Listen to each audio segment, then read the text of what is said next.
Assalamualaikum warahmatullahi wabarakatuh. Halo semuanya, salam kenal. Nama Ibu di sini Tiang Graini, panggil aja Bu Tia. Di sini Ibu akan menggantikan Bu Silvi untuk mengajar pelajaran seni budaya. Kita langsung aja masuk ke pertemuan ke-6 tentang bab 3 gerak dan unsur pendukung tari tradisional. Seseorang yang akan membawakan sebuah tarian tidak lepas dari gerak tubuh disesuaikan dengan iringan musik. Tiap-tiap jenis tari mempunyai gerakan yang berbeda-beda dan mempunyai keunikan gerak yang merupakan ciri khas tari tersebut. Jadi, setiap tarian itu pasti memiliki ciri khas. Setiap tarian itu pasti memiliki keunikan. Nggak ada tarian yang sama antara satu dengan yang lainnya. Nah, gerakan-gerakan tari bukan hanya berhubungan dengan kelenturan tubuh.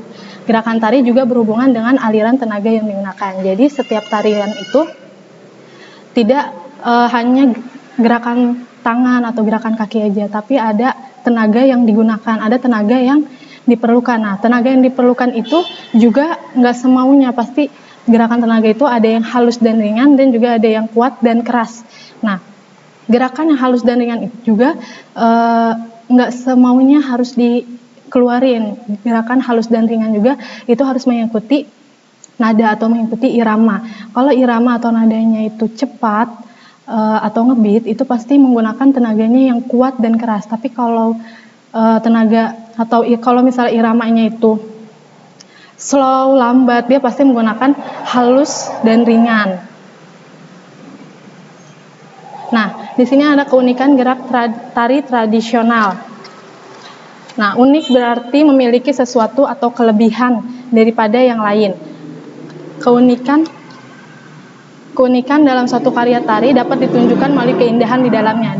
Jadi setiap tari itu pasti memiliki keunikan atau memiliki kelebihan masing-masing. Tidak semua tari itu sama. Tidak semua tari itu memiliki keunikan yang sama. Pasti setiap tari itu memiliki keunikan yang berbeda. Nah, setiap keunikan itu adalah keindahan. Ada keindahan di dalamnya.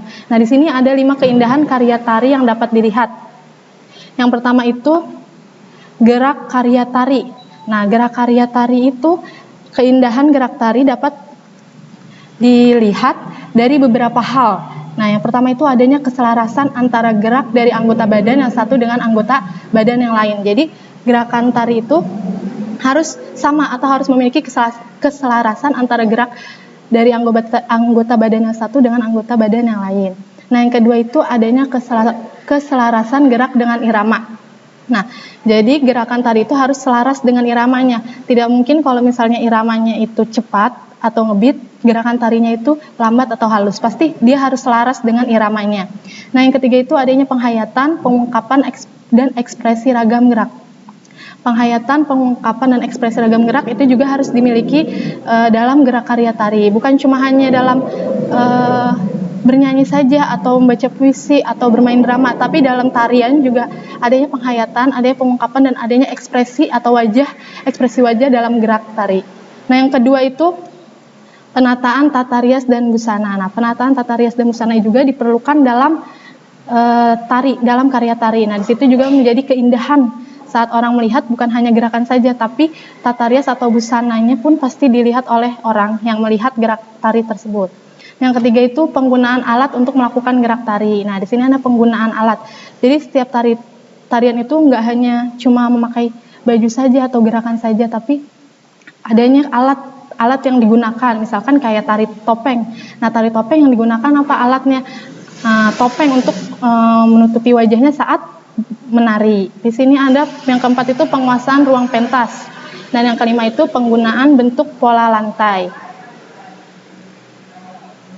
Nah, di sini ada 9 jenis tari tradisional dengan keunikan gerak. Yang pertama itu tari kebiar duduk, yang kedua tari kelana, yang ketiga tari merak, yang keempat tari saman mau sekat, yang kelima tari kecak, yang keenam tari andun dan tari bidadari terminang, yang ketujuh tari topeng, keuncaran, yang kedelapan tari serimpi dan tari belambangan cakil, dan yang kesembilan itu tari remong dan reok ponorogo. Nah, yang pertama itu tari kebiar duduk. Tari kebiar duduk merupakan bentuk tari tunggal yang berasal dari daerah Bali. tari kebiar ditarikan dengan dua macam posisi, yaitu posisi berdiri dan posisi duduk.